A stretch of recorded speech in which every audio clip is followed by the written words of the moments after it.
In the tranquil hamlet of Mvezo, nestled by the Mbashe River in South Africa, a future pioneer of the world drew his first breath on a day that history would remember, the 18th of July of the year 1918.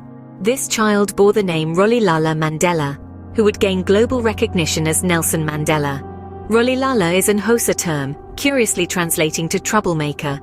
The world was oblivious this child was destined to stir trouble for the repressive apartheid regime, ultimately reshaping history. Brought up in the Thembu royal lineage, Mandela's upbringing was deeply rooted in traditional customs and a profound reverence for leadership.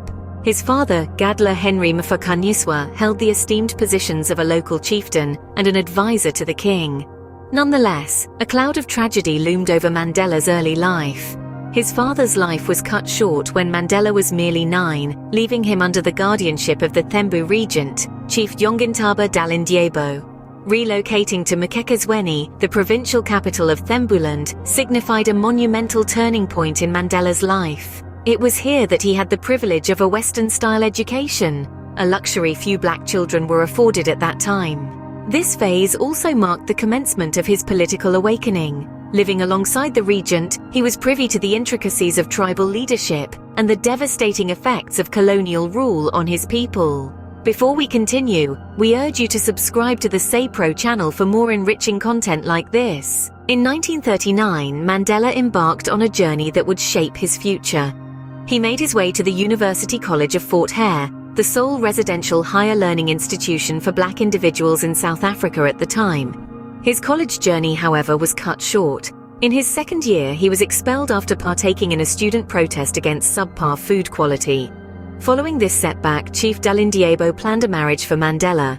Unhappy with this decision, Mandela made the bold move to Johannesburg in 1941. This decision served as a significant turning point in his life. In Johannesburg, he took up jobs as a night watchman and a law clerk, while also pursuing a law degree at the University of the Witwatersrand. It was here that Mandela started his active involvement in the fight against apartheid, joining the African National Congress in 1944.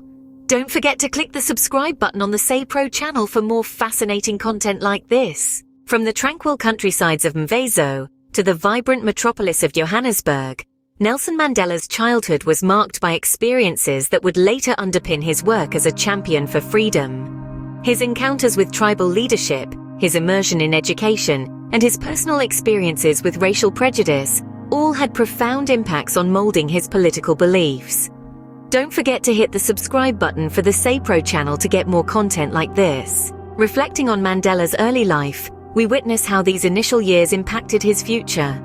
His commitment to education, his unyielding for equality, and his bravery against adversities all germinated during these early times.